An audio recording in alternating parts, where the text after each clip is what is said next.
In the intricate tapestry of North American commerce, a rupture of unprecedented magnitude is emerging.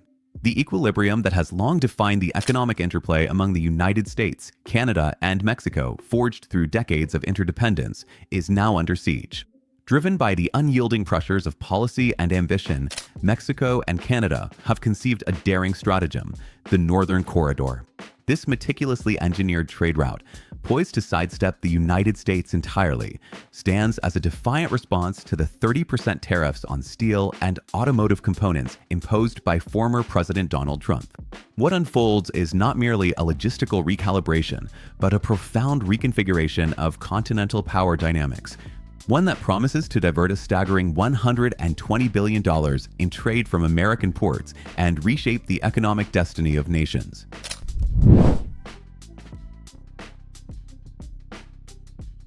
Consider the stakes. A tariff regime designed to shield American industry has instead ignited a firestorm of innovation and resistance.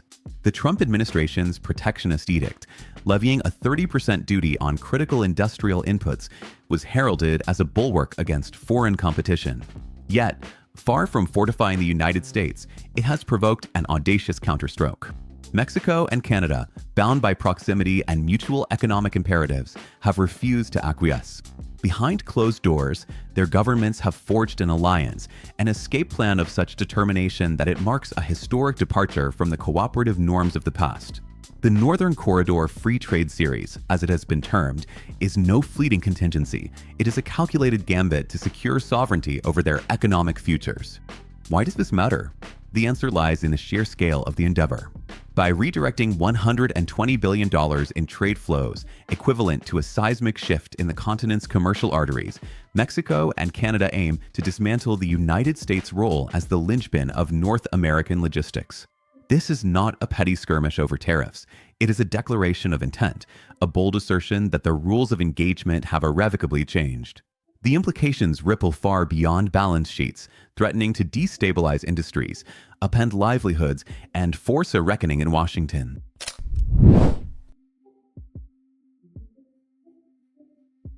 To comprehend the gravity of the shift, one must dissect the anatomy of the Northern Corridor. This is no rudimentary detour. It is a sophisticated network of rail and maritime links, designed with surgical precision to bypass American jurisdiction. From Mexico, automotive parts and lithium battery cells, vital sinews of the modern industrial economy, will traverse westward to Canada's Pacific coast, evading the customs bottlenecks of Texas ports. In a reciprocal flow, Canada's wind turbine steel, maple lumber, and nickel sulfate will journey south via a coastal shipping bridge to the Gulf of Mexico, circumventing the Great Lakes entirely. The result? An estimated 15 million tons of high-value cargo will glide seamlessly between these nations, liberated from the premiums and delays once exacted at Detroit's customs gates. The economic arithmetic is stark. In 2024, goods originating from Canada and Mexico traversing U.S. ports, land crossings, and rail hubs amounted to $756 billion, according to U.S. Customs and Border Protection data. Within this vast sum, $138 billion fell into the hub trade category, goods processed and consolidated on American soil before onward transit to third countries. The Northern Corridor strikes at this nexus, targeting at least half of this hub trade, or $69 billion, for redirection to Canadian and Mexican ports and free zones by 2026. This is not a peripheral loss. It is a direct assault on the revenue streams of New York and Los Angeles shipping giants, Illinois warehousing networks, and Florida tax coffers. Yet the true cost transcends these visible losses.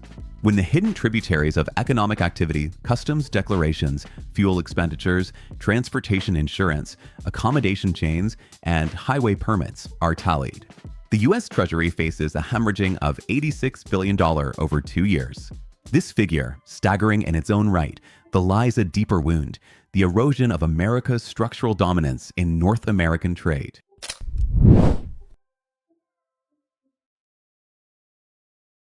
Central to this audacious blueprint is the Pacific Short Link, a rail integration system anchored by the Prince Rupert Terminal on British Columbia's coast. Already a conduit for container traffic spanning the Gulf of Alaska to Latin America, this terminal is now poised for a transformative role. A $2.3 billion investment by the Canadian Ministry of Transport into the Asia-Pacific Gateway 5 years prior has laid the groundwork, enabling the terminal to accommodate surging cargo flows from Mexico.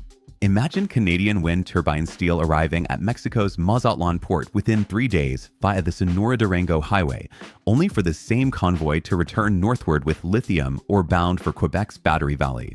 This closed-loop efficiency obliterates the taxes once levied by Texas and Arizona, costing U.S. highway operators an estimated $4 billion annually in toll revenues alone. Nor does the innovation end there. The Great Lakes Flexible Ring redefines eastern trade flows, bypassing Buffalo's transfer hub on Lake Ontario's southern shore. Canadian steel coils now travel directly to the Atlantic via the St. Lawrence route, splintering into small containers off Cuba's coast before reaching Veracruz. Declared a free zone, this steel escapes Mexican domestic tariffs, slashing Buffalo's east-west cargo by 27% and erasing $11 billion in U.S. logistics revenue.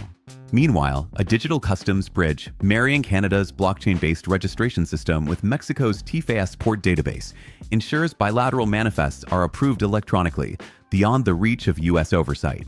The loss of a $35 pre-clearance fee per shipment translates to a $3.5 billion revenue shortfall for American customs authorities.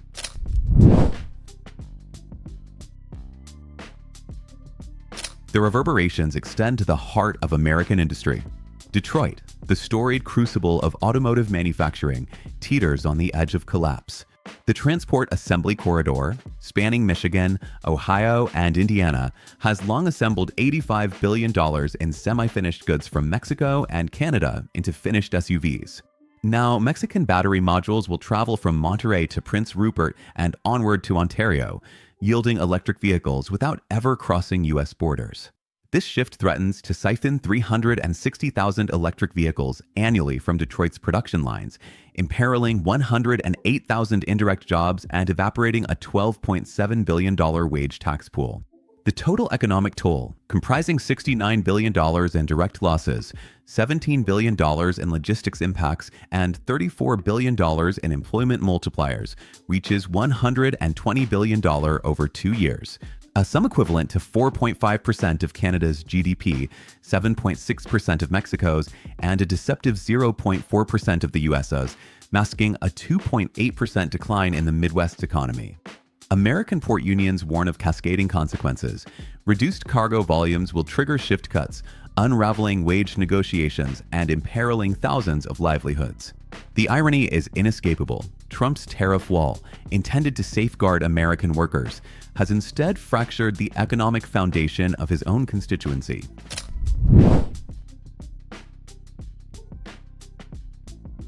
The Northern Corridor is more than a trade route. It is a manifesto of resilience and foresight. Ottawa and Mexico City have buttressed this vision with $2.1 billion from the Canada Export Development Bank and 27 billion pesos from Bancomext, projecting cost efficiencies. $1.68 per ton via the direct route versus $102 through the US, that will endure through 2028. An LNG swap, redirecting 5 million tons of Canadian natural gas from California to Mexico's Manzano plant, will inflate California's energy costs by $3.1 billion annually, amplifying the tariff's unintended fallout.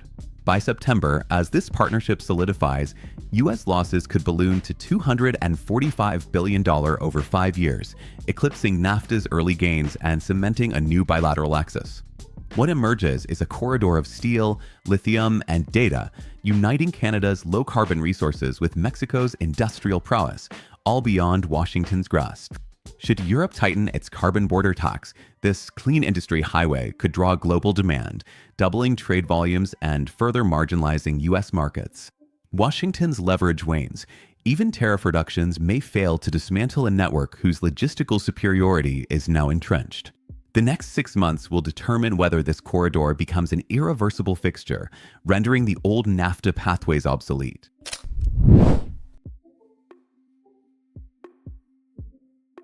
The Northern Corridor stands not merely as a new trade route, but as a profound symbol of transformation in North America's economic and geopolitical landscape. Born as a countermeasure to the Trump administration's protectionist 30% tariffs on steel and automotive components, This initiative has transcended its origins to become a strategic redefinition of continental commerce. Mexico and Canada, leveraging geographic proximity and shared economic imperatives, have crafted a pathway that not only bypasses the United States, but challenges its long-held dominance as the linchpin of regional logistics. The ramifications extend far beyond economics, reshaping the balance of power across the continent. This corridor marks a pivotal shift. By redirecting $120 billion in trade, equivalent to 50 million tons of high-value cargo, away from U.S. ports and customs hubs, the Mexico-Canada alliance is dismantling Washington's role as the indispensable intermediary. The economic toll on the United States is stark: $86 billion in lost revenue over 2 years, 108,000 indirect jobs erased, and a $12.7 billion wage tax pool evaporated. Yet, the deeper impact lies in the sophisticated infrastructure, spanning rail, maritime, and blockchain technology, that the Northern Corridor introduces, creating an efficient, autonomous model that is unlikely to be reversed. This endeavor reflects a broader global trend: the weaponization of trade infrastructure amid fragmenting globalization. Innovations like the Pacific Short Link and Great Lakes Flexible Ring are not mere technical feats, but emblems of economic sovereignty. By uniting Canada's low-carbon steel with Mexico's lithium reserves, the corridor positions itself as a potential clean industry highway, particularly as Europe tightens carbon border regulations. This threatens to marginalize the United States in the global economic race, isolating it from emerging markets. The Northern Corridor's future hinges on the next 6 months. Should initial shipments proceed seamlessly and cost efficiencies prove robust, this route will cement itself as an indelible feature of North American trade, rendering legacy NAFTA pathways obsolete. For the United States, the window for policy recalibration is narrowing. Tariff reductions alone may not dismantle a network now entrenched in logistical superiority. The Northern Corridor is more than a tale of adaptation; it is a clarion call. In an increasingly multipolar world, North America's prosperity may no longer pivot on Washington, but rest in the hands of its innovative neighbors, forging a new economic order that prioritizes resilience and independence over historical dominance.